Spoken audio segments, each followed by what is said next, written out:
Hello students, कैसे हो? प्रसन्न तो myself Vishnu Soni online platform पर आपका वेलकम। तो बेटा आज हम लोग टुडे हम स्टार्ट करेंगे कोऑर्डिनेट्स के अंदर क्लास एम्फीबियंस उभयचर वर्ग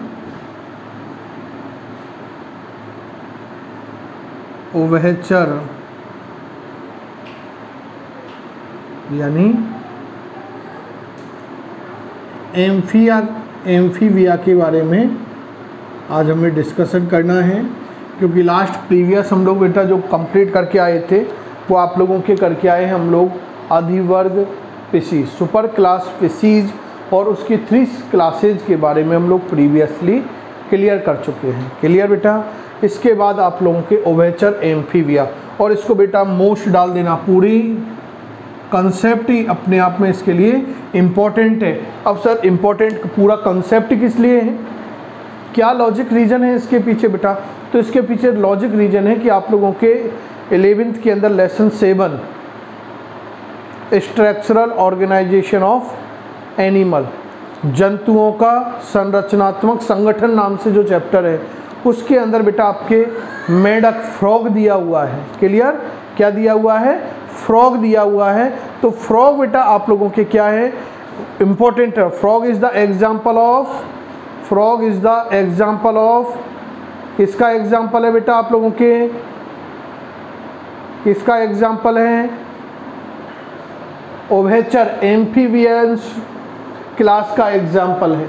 क्लियर? इसलिए इसको हम लोगों ने इम्पोर्टेंट कहा है, क्योंकि इसके कंसेप्ट वहां पर भी यूजफुल होंगे बेटा। इसका मतलब यदि इस क्लास को आप कर रहे हो, इट मीन्स एम्फीबियंस के फ्रॉग मेंबर को भी आप लोग क्लियर करते हुए चल रहे हो। क्लियर? तो बहुत एक्टिव मोड पर हो जाइए, और एक्टिव मोड पर होकर इसको आप लोग समझने का प्रयास कीजिए कि क्या है एम्फीबियंस या आपके उभयचर वर्ग। क्लियर? सबसे पहले मैं बेटा इसके लिए कंसेप्ट यूज कर रहा हूँ कि कार्बोनिफेरस जो युग होता है उसे एम्फीबियंस का स्वर्ण युग कहा जाता है। किसको? कार्बोनिफेरस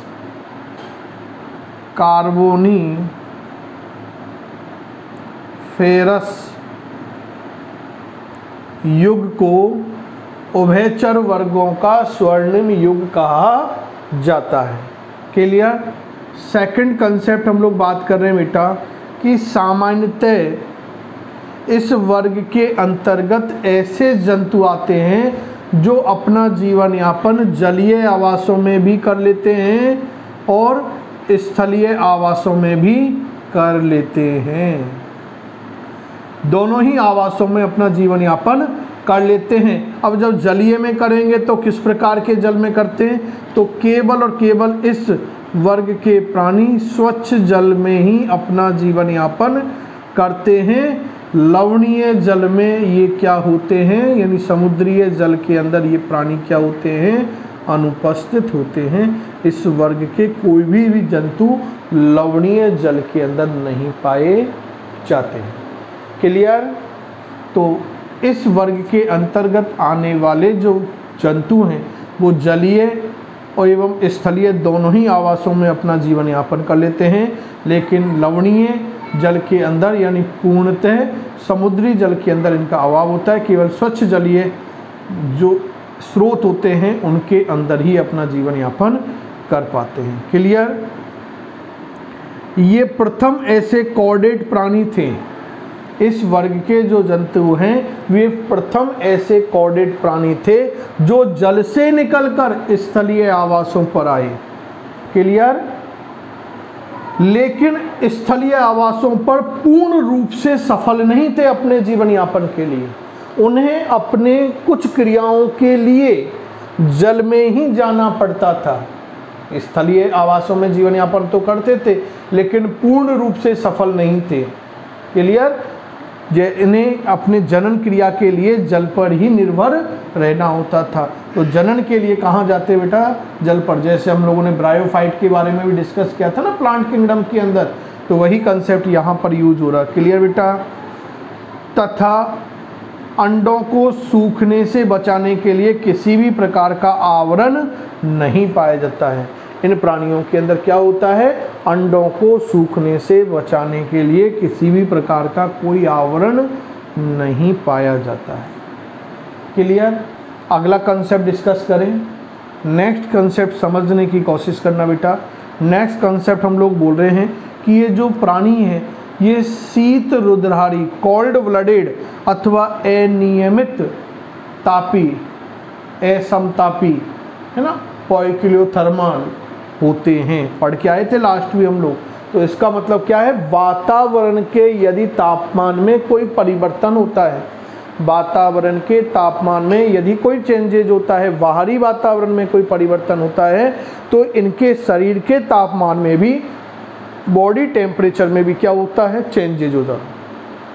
इट मीन्स बाहरी वातावरण के अनुसार इनका आंतरिक शरीर का जो तापमान है ये परिवर्तित होता है।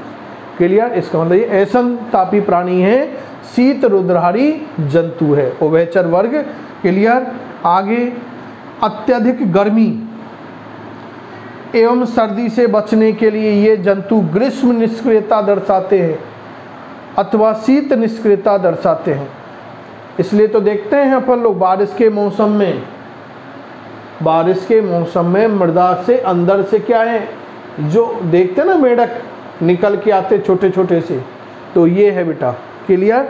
तो ये क्या है, अत्यधिक गर्मी एवं सर्दी से बचने के लिए ये जंतु शीत निष्क्रियता और ग्रीष्म निष्क्रियता क्या है, दर्शाते हैं। क्लियर? आगे बात करें बेटा, अब इनके शरीर की बात करते हैं। तो इस वर्ग के जंतुओं का जो शरीर होता है बेटा, वो सिर एवं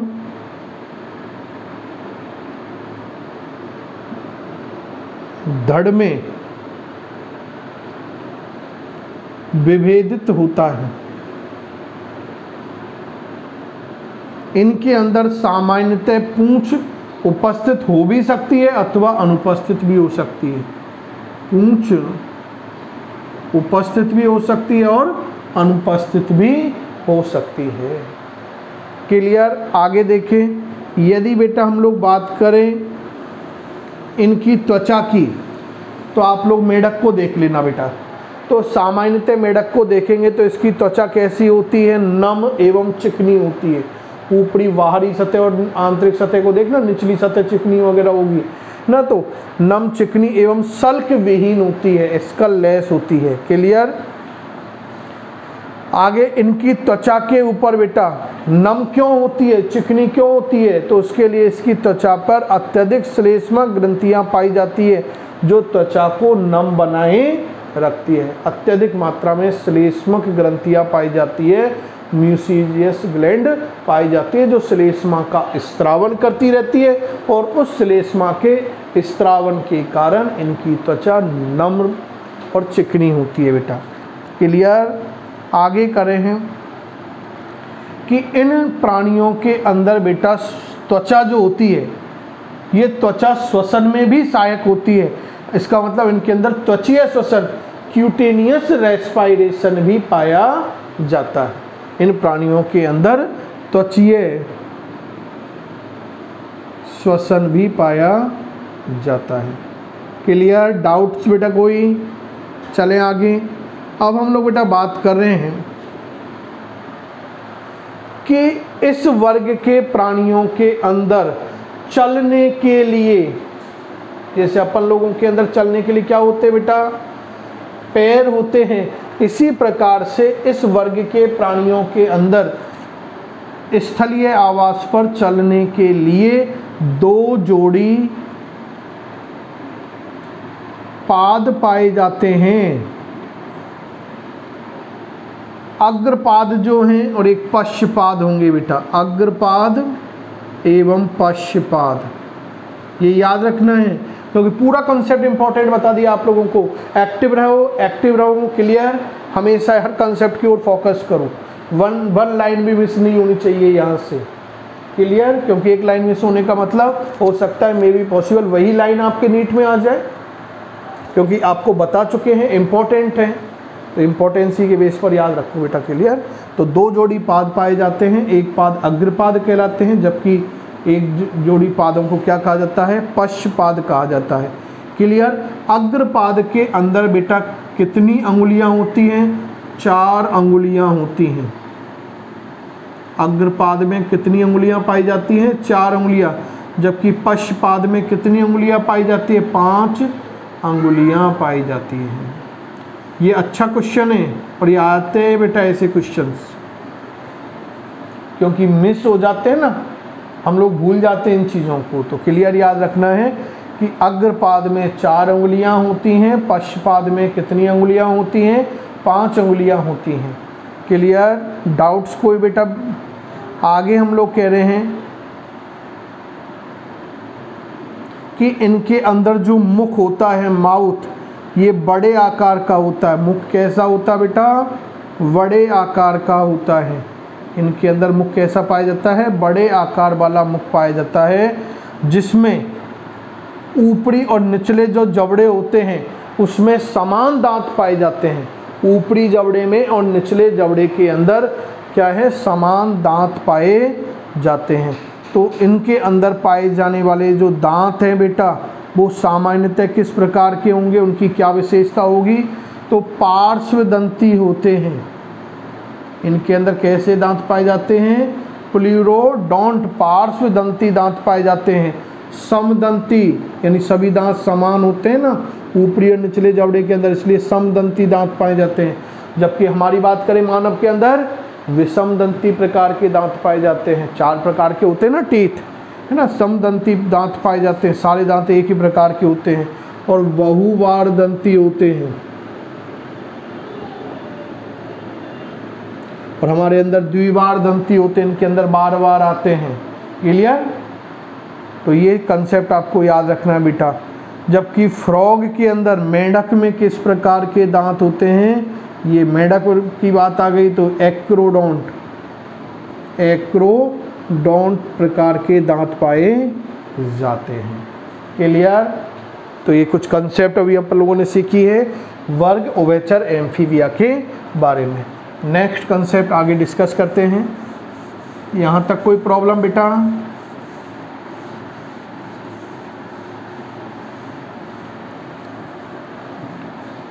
बस इसके अंदर बेटा आपको हमेशा याद रखना है कि बार बार रिवाइजेशन मांगता है ये चैप्टर आप लोगों के। जब बार बार आप लोग इसको रिवाइज करते रहोगे तो बहुत सॉलिड हो जाएगा ये चैप्टर्स। आगे हम लोग नेक्स्ट बात करते हैं बेटा, इनके अंदर जो पाचन तंत्र होता है, इस वर्ग के प्राणियों के अंदर जो पाचन तंत्र होगा, डाइजेस्टिव सिस्टम होता है, वो सुविकसित प्रकार का होता है, वेल डेवलप्ड होता है। कैसा होता है? सुविकसित होता है, क्योंकि इनके अंदर बेटा एक तो पूर्ण आहार नाल होती है, क्योंकि पाचन तंत्र का निर्माण सामान्यतः आहार नाल और पाचक ग्रंथियों के द्वारा होता है, डाइजेस्टिव ग्लैंड के द्वारा होता है। तो एक तो इनके अंदर पूर्ण आहार नाल पाई जाती है और साथ के साथ इनके अंदर पाचक ग्रंथियाँ भी पाई जाती है। लेकिन मेंढक में वही याद है ना, मेंढक में पाचक ग्रंथियाँ जो हैं, उनमें से पाचक ग्रंथियों में लार ग्रंथियां जो होती हैं, सैलावरी ग्लैंड, लार ग्रंथियों का क्या होता है? अभाव, अनुपस्थित होती है, क्लियर बेटा। चले आगे। आगे हम लोग कह रहे हैं कि आहार नाल, मूत्र वाहिनियाँ और जनन वाहिनियाँ एक सहकोष्ठ अवस्कर नामक रचना में क्या है? खुलती है।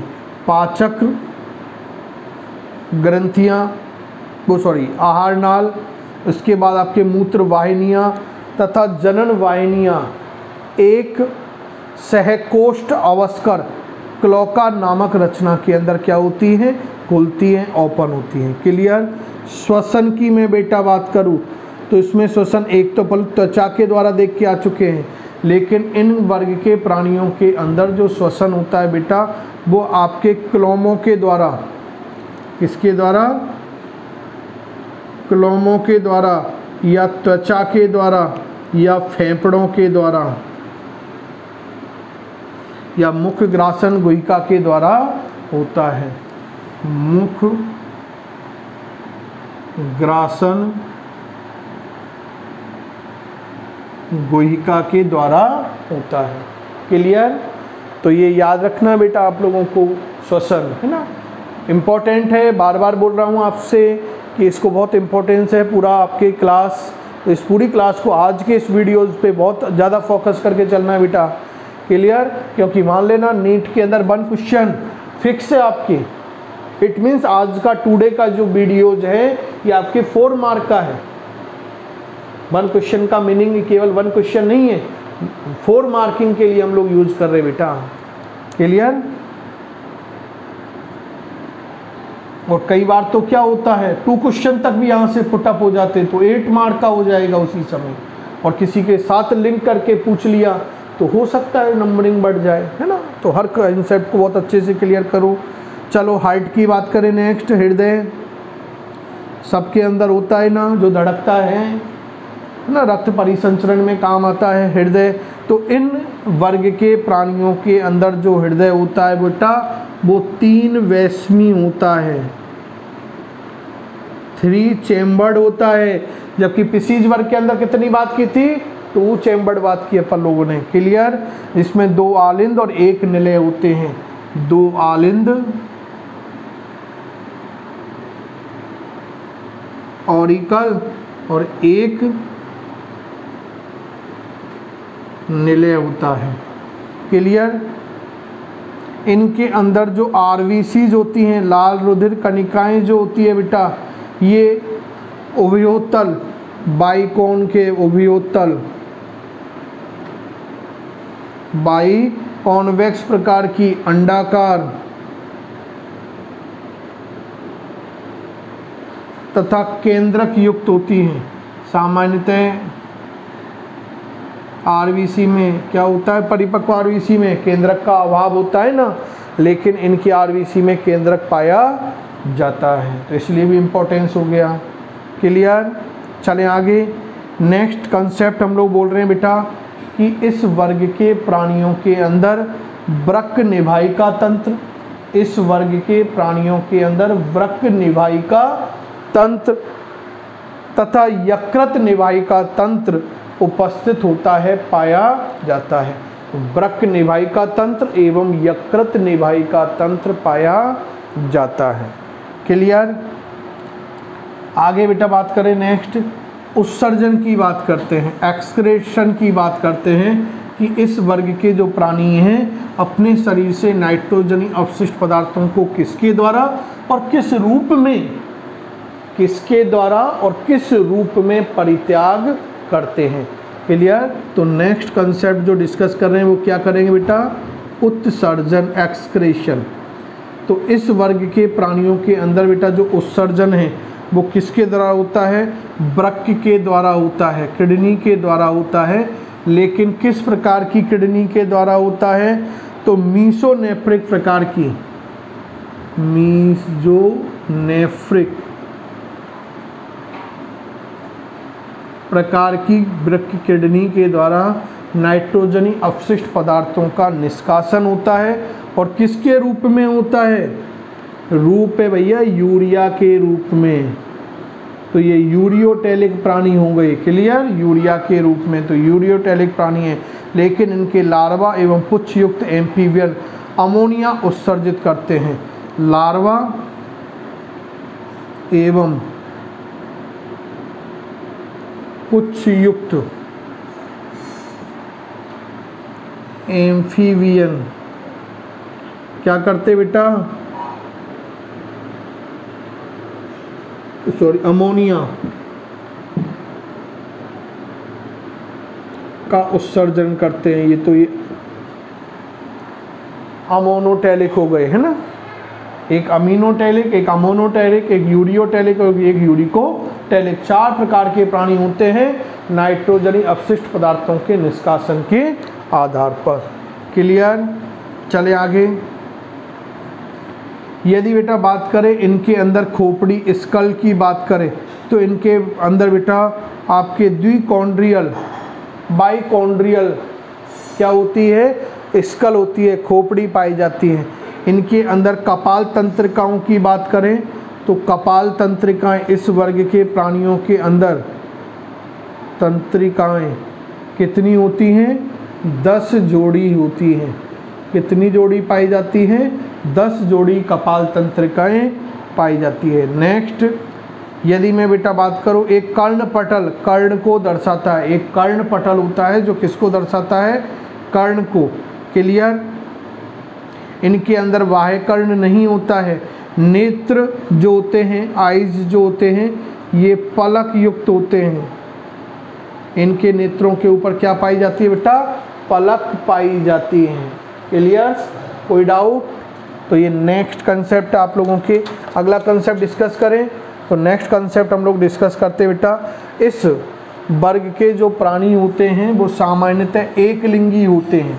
एक लिंगी का मतलब शरीर पर केवल एक ही जनन अंग पाया जाता है, नर अथवा मादा के रूप में। क्लियर? नेक्स्ट कह रहे हैं बेटा कि निषेचन, सामान्यतः इस वर्ग के प्राणियों के अंदर जो निषेचन होता है वो आंतरिक होता है या बाहरी होता है? तो बाहरी होगा। जलीय बात करें तो एक तो कैसा होता है बेटा? बाह्य होता है, यानी जल में होता है, लेकिन कुछ जंतुओं में आंतरिक होगा। क्लियर? सामान्यतः तो कैसा होता है? बाह्य निषेचन होता है। ये जंतु जो है अंड प्रजक होते हैं, यानी अंडे देते हैं। ये क्या करेंगे? पहले अंडे देंगे और अंडों से एक वयस्क जीव का निर्माण होगा, वयस्क जंतु का परिवर्धन होता है। तो अंडज प्राणी है ये। इस वर्ग के जो जंतु है वो कैसे होते हैं बेटा? ओविपेरस होते हैं, अंडज होते हैं। परिवर्धन की बेटा बात करें इनके अंदर तो अप्रत्यक्ष परिवर्धन होता है। कैसा परिवर्धन होगा? अप्रत्यक्ष परिवर्धन होता है। क्लियर? टेडपोल लार्वा मेंढक में और एक्सोलॉन्टल जो लार्वा है ये सैलामेंडर में। टेडपोल लार्वा मेंढक में और आपके क्या है? एक्सोलोटल लार्वा किसके अंदर होगा? सैलामेंडर के अंदर होता है। क्लियर? कोई डाउट बेटा? और इसके बाद हम लोग कह रहे हैं कि इस वर्ग के प्राणियों को, यानी उभयचर जो वर्ग है, इसको 3 गणों के अंदर, कितने गणों के अंदर? 3 गणों के अंदर बांटा गया है। कितने ऑर्डर में बांटा गया है? 3 ऑर्डर के अंदर बांटा गया है। पहले वर्ग की बात करें तो एपोडा, एपोडा गण। क्लियर? दूसरे गण की बात करें तो कॉर्डेटा या यूडेला, कॉर्डेटा या यूरोडेला। और तीसरे गण की बेटा बात कर तो एन्यूरा। 3 गणों के अंदर इस वर्ग को क्या किया गया बेटा? क्लासिफाइड किया गया है। उभयचर वर्ग को कितने गणों में बांटा गया है? 3 गणों के अंदर बांटा गया है। क्लियर? 1 बाय 1 डिस्कस करें। चलो, इसके अंदर बेटा हम लोग केवल एग्जाम्पल याद कर लो एपोडा का ना, क्योंकि कोई ज़्यादा इम्पोर्टेंस ही नहीं है अंदर से, तो केवल एग्जाम्पल ज़्यादा इम्पोर्टेंट है बेटा यहाँ से ना। तो एक तो याद रखना है आप लोगों को क्या है? Ichthyophis, Ichthyophis.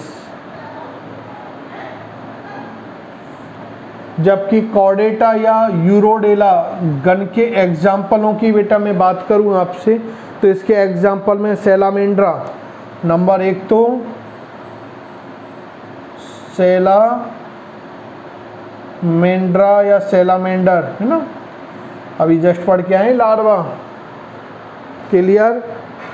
ये जरायुज होता है, जरायुज एम्फीबियन से सबसे लंबी गर्भावस्था होती है इनके अंदर 36 महीने की। तो ये भी याद रखना है आपको, क्योंकि 12th में काम आ सकता है, क्योंकि 12th के अंदर 3rd चैप्टर आपके मानव जनन है, तो उसके बेस पर हम लोग पूछ सकते हैं आपसे। तो सबसे लंबी यदि गर्भावस्था की बात करें तो सैलामेंड्रा के अंदर होती है। क्लियर?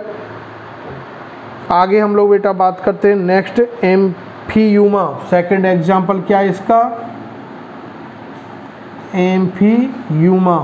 और सैलामेंडर तो आपको इम्पोर्टेंट लगा लेना इसको भी, क्योंकि वैसे तो पूरा ही क्लास आपके कंप्लीट क्लास ही इम्पोर्टेंट है, लेकिन सैलामेंडर इम्पोर्टेंट इसलिए भी लगाना है क्योंकि 12th के अंदर आपके प्रैक्टिकल्स के अंदर इंक्लूड रहेगा। क्लियर। इसके बाद हम लोग बेटा कह रहे हैं नेक्स्ट एम्बाइस्टोन्स।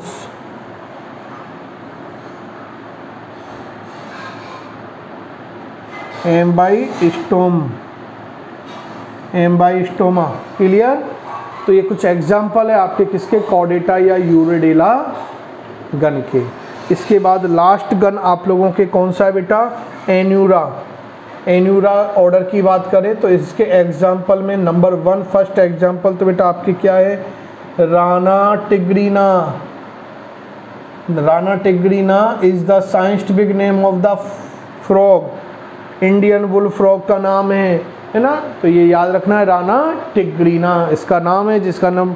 इसके बाद दूसरा बेटा बुफो कॉमन टॉड, क्या है इसका सामान्य नाम, कॉमन टॉड।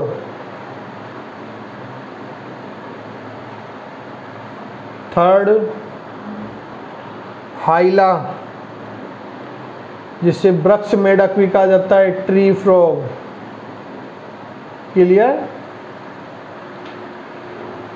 आपके पास देखना एनसीईआरटी के अंदर कुछ इमेज भी दिए हुए इनके। अगला नेक्स्ट हम लोग बात करें बेटा तो आपके कौन सा है, रेकोफोरस। रेकोफोरस क्या है, फ्लाइंग